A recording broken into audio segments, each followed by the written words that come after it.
Bonsoir et bienvenue sur Mon Financier pour faire un point à la clôture. C'était littéralement les montagnes russes à Paris. Le CAC 40 était calé à l'heure russe, ballotté entre un flot d'informations disant tout et son contraire sur la situation en Ukraine qui reste néanmoins précaire, mais une once d'optimisme a pointé le bout de son nez dans l'après-midi suite à un tweet de l'agence russe RIA Novosti visant à faire retomber les tensions à la situation en Ukraine. Du coup, le CAC 40 qui avait rendu près de 1%, menaçant même le seuil des 4100 points dans la matinée, s'est repris en main et termine en baisse symbolique de 0,05% à 4148 points. Mais outre l'Ukraine, l'inquiétude vient aussi en Irak où la tension monte d'un cran. Du côté des valeurs, c'est Gemalto qui se distingue à la hausse grâce au rachat de SafeNet, un spécialiste de la protection des données et de la monétisation des logiciels.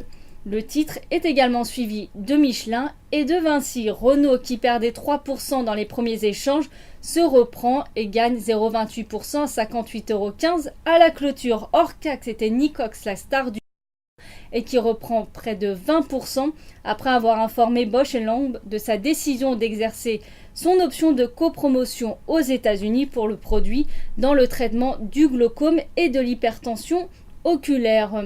Malgré une hausse du trafic de 1,9%, Air France KLM lâche près de 3% mais revient sur les 7€.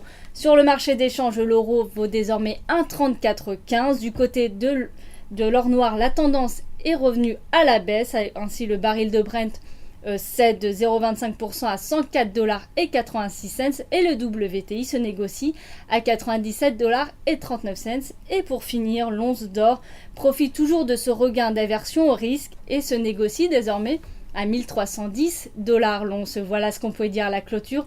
Passez une excellente soirée et un excellent week-end.